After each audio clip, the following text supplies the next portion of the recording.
So next we will see the economic policies of the British. As we know that many invaders settled in India and were observed in the Indian culture. Even though they ruled here, they never made any changes in the basic Indian economic system. The Britishers were an exception. As we know that England was a modern nation. Due to industrial revolution, capitalist economic prevailed. Hence, they inculcated an economic system in India which was conducive to economic system in England. Due to this, Britishers gained economic benefit, but India started facing economic exploitation. So, next we will see land revenue policy. Before the British rule, the village economic system was self-sufficient. Through agriculture and related services, the needs of the village were fulfilled in the village itself. Land revenue was the main source of income of the state. During the pre-British period, revenue was based on the type of cultivated crop. The farmer was exempted from taxation in case of loss of crops. Revenue was mainly collected in the form of grains. Even in case of late payment of tax, the farmer land was confiscated.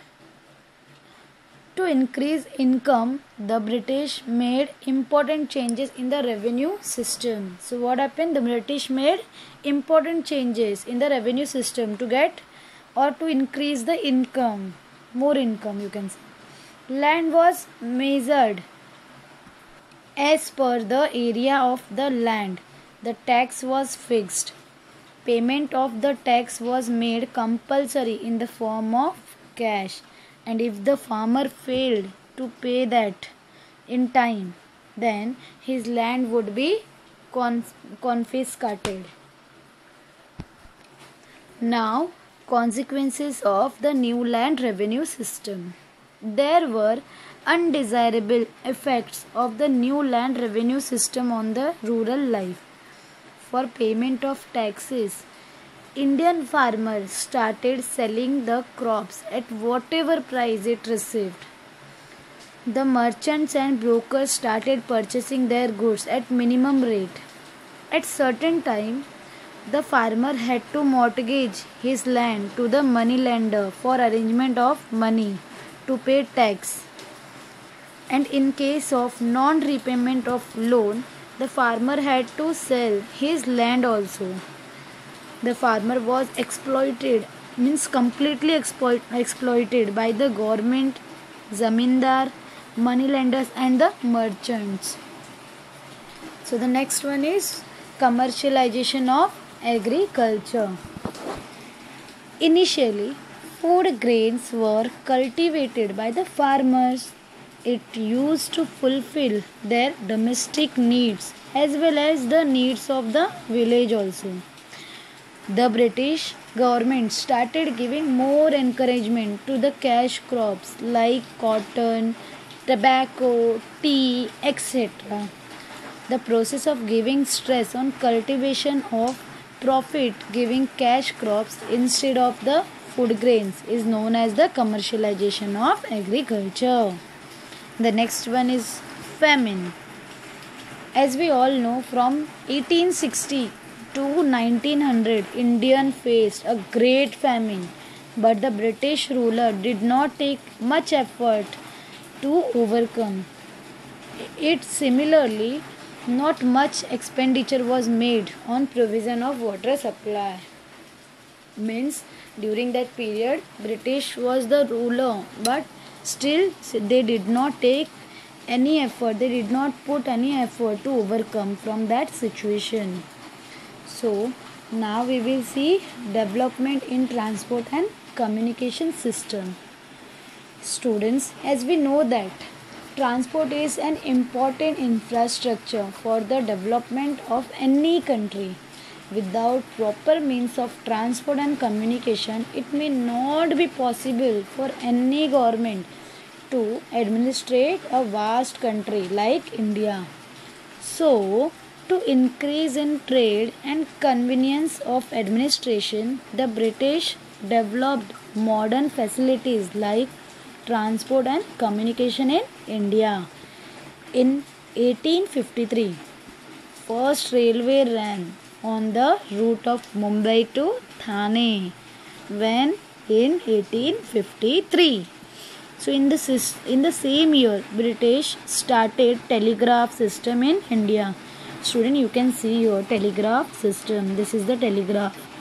Due to it, all cities and military stations got connected to one another. Similarly, British also started the postal system too. Due to all this development, what happened? There was a long-term impact on the social life of the Indians. Now we will see decline of traditional industries in India. Students, this was the negative effect on us. The British government obtained huge taxes on the goods exported from India to England. On the other hand, very less tax was imposed on the goods imported from the England to India. Also, the goods manufactured in England were machine made, hence, there was maximum production at minimum cost. To compare, or you can say to compete with such cheap products was difficult for the Indian artisans. So, what happened?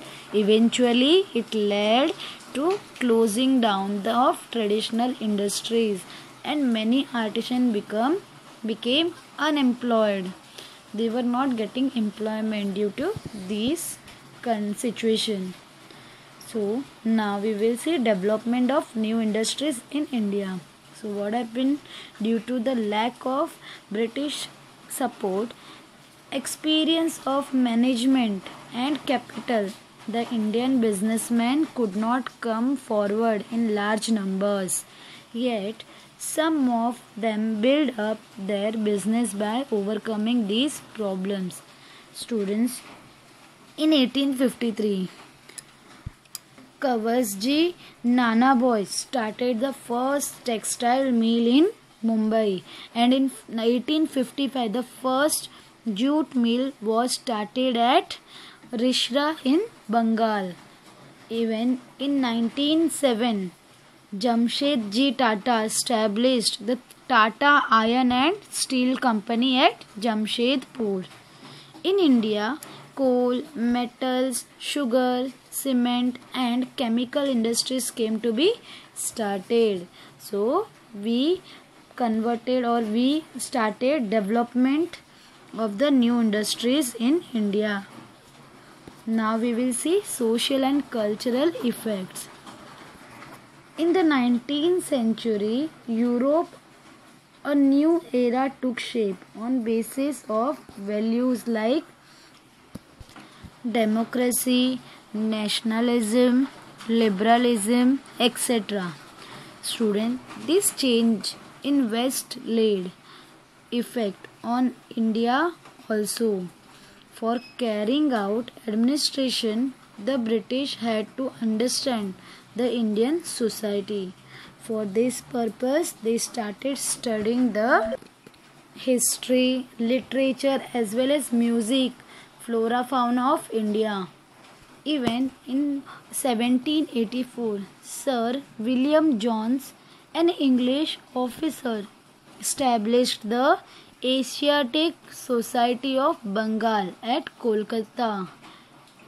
Max Muller, a German thinker, was a devout scholar of Indian religion, language, and history. Due to these examples, there aroused feelings among newly educated Indians to study religion, history, and tradition of India. The British introduced many laws in India.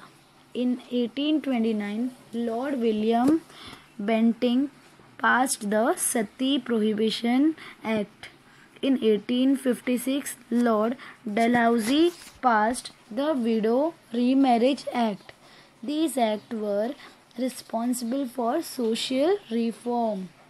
For carrying out administration in India, the British required English educated Indians.